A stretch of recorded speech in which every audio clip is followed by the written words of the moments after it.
visualizar la cabeza, sus formas, volúmenes, sus ejes, sus paralelas, sus perpendiculares, es decir, todas las líneas que componen la cara y que nos hacen comprender la cabeza en su volumetría y con sus aspectos particulares.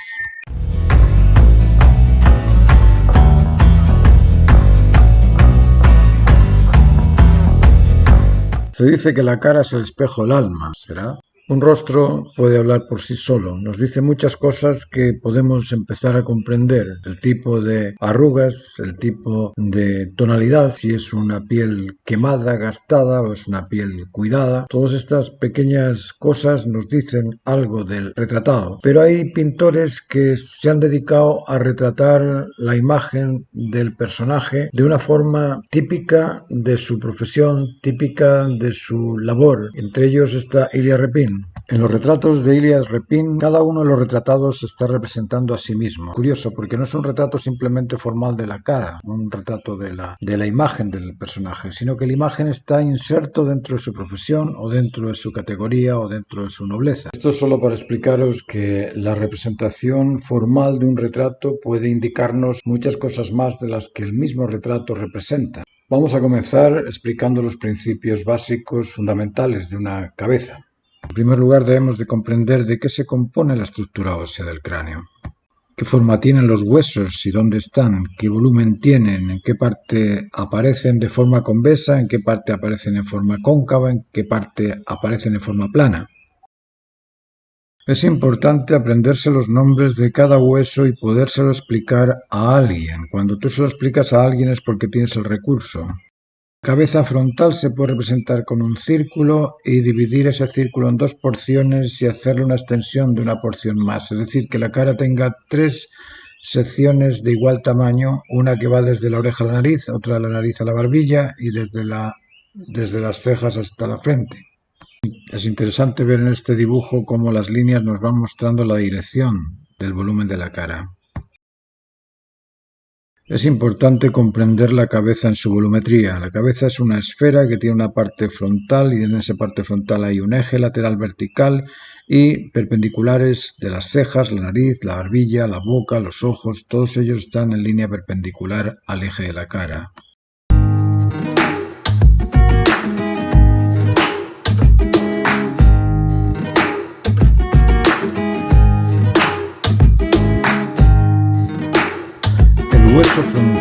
El hueso frontal es aquel que se localiza en la frente, empieza justo por encima de las cuencas de los ojos y termina en la parte superior de la frente, siendo así el nexo de conexión entre los huesos del cráneo y los del viscerocráneo. Su principal función, además de dar forma a la frente, es la de proteger los lóbulos frontales del cerebro que están situados justo detrás de este hueso. Protegiendo estos lóbulos se consigue que funciones ejecutivas como la flexibilidad mental, la atención y la memoria no sean susceptibles de traumatismos. Los huesos temporales. Estos dos huesos están situados en los laterales, uno a cada lado de la cabeza. Estos dos huesos protegen los lóbulos temporales, asegurando así que el lenguaje auditivo y la comprensión del habla no sean susceptibles de traumatismos. Protegen también el tronco del encéfalo, que es la mayor ruta de comunicación del cerebro, y la médula espinal y los nervios periféricos. Los huesos temporales se encargan, por lo tanto, de asegurar que el área responsable de controlar la respiración y el ritmo cardíaco no se vea afectada. Estos dos huesos tienen un agujero que sirve para dar soporte al oído, permitiendo así que los sonidos lleguen al tímpano por cada uno de los laterales de la cabeza. De lo contrario, no podríamos percibir ningún sonido. Fíjense ustedes que el cráneo es una forma oval que termina ahí donde termina generalmente la oreja. Si la oreja está en esta posición, el cráneo termina un poquito por debajo de la oreja. Ahí termina el cráneo y de ahí parte el cuello.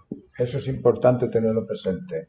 Ahí tendríamos las cejas a la altura de la oreja, la nariz a donde termina la oreja. Ese es un poquito Eso es importante tenerlo presente. ¿Dónde termina el cráneo? El cráneo no llega hasta abajo, no se completa con esta línea, sino que termina a la altura de donde termina la oreja. El hueso occipital es un elemento óseo de forma marcadamente cóncava y localizado en la nuca. Su función es la de proteger de nuevo el tronco del encéfalo. Además, también asegura la integridad del cerebelo y los lóbulos occipitales, encargados de la coordinación muscular y de procesar las imágenes que percibimos respectivamente. Los dos huesos parietales ocupan el área que conforma la coronilla y sus alrededores. Son dos huesos simétricos y soldados entre sí.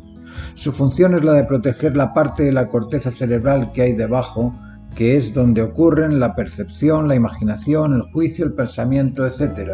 Del mismo modo garantiza la integridad de los lóbulos parietales y los órganos subcorticales que tiene debajo.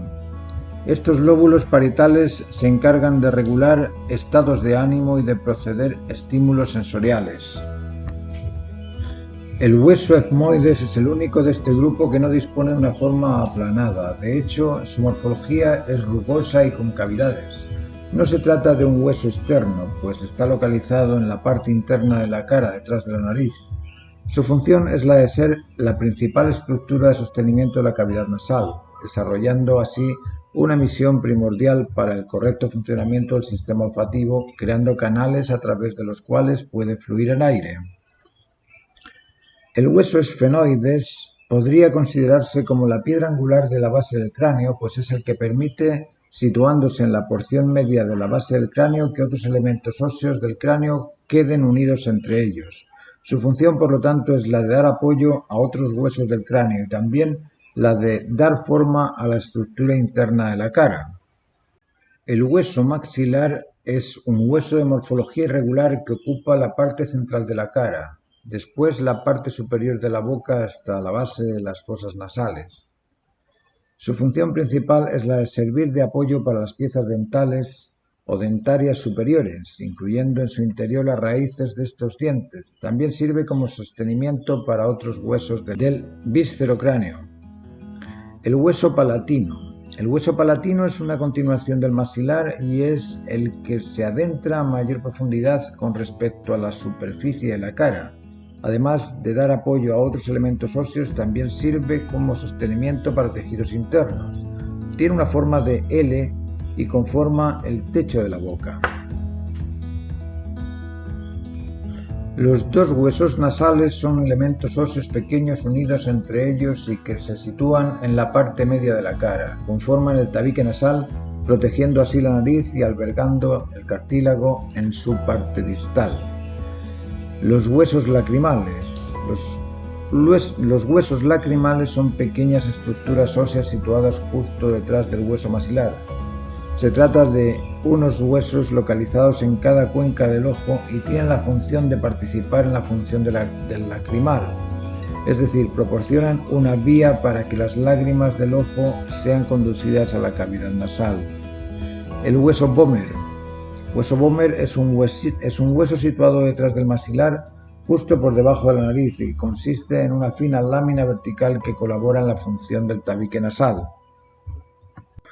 La concha nasal inferior o cornete inferior es una estructura ósea situada justo detrás de las fosas nasales. Su consistencia esponjosa le permite dar soporte a tejidos recubiertos de mucosa nasal y de vasos sanguíneos y a la vez permitir la entrada constante de aire en la cavidad nasal.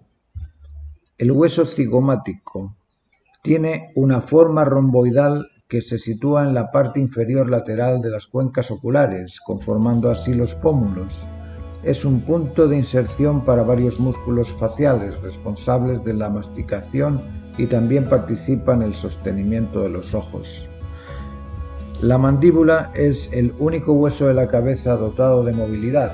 Consta de una base y de dos ramas mandibulares unidas al hueso temporal para su fijazón, además de ser la base de la dentadura inferior.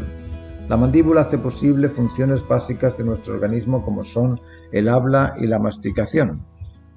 Estos huesos, junto con los 3 huesecillos del oído, son los componentes de la cabeza y de la cara que debemos de ir aprendiendo poco a poco para poderlos después graficar con precisión.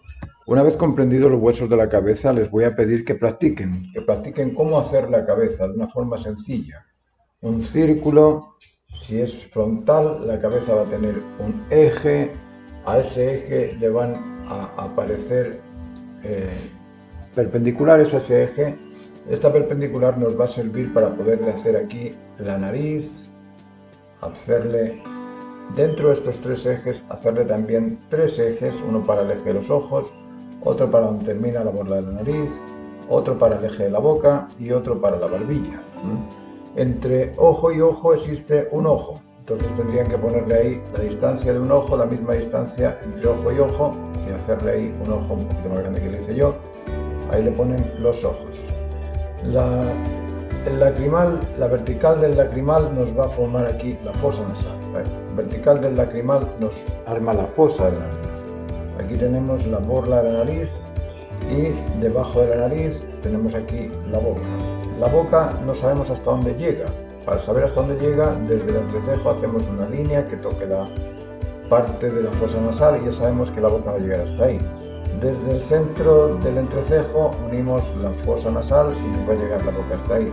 Aquí le podemos hacer los labios, el labio inferior y la barbilla. Aquí tenemos la barbilla. Vamos a hacerle un poquito más de detalle haciéndole las cejas, una ceja aquí, otra ceja aquí, y de esa forma vamos haciendo poco a poco lo que es la figura humana.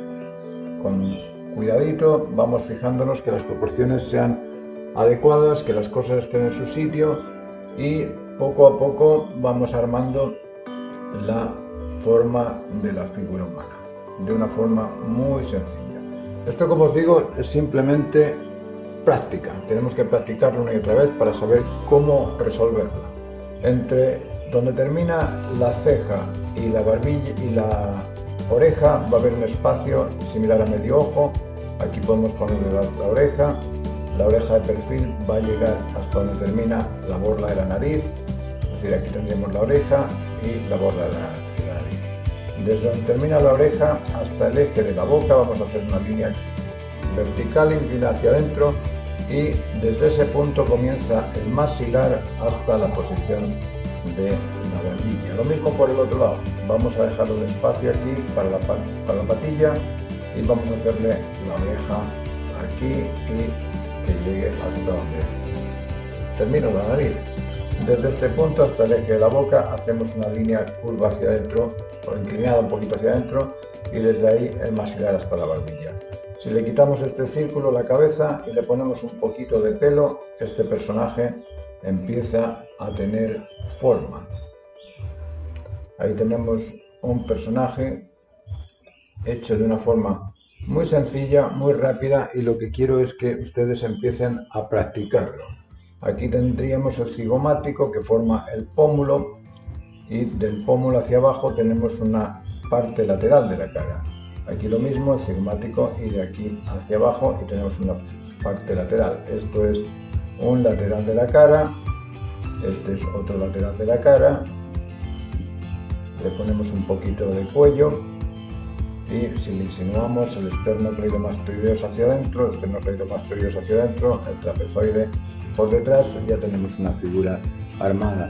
Lo que yo pretendo con esto es que ustedes hagan una y otra vez el ejercicio, que se vayan fijando muy bien en los huesos del cráneo, que vean qué forma tiene, que representen esta figura o este tipo de figura una y otra vez y verán cómo en poco tiempo pueden representar de memoria la cabeza humana.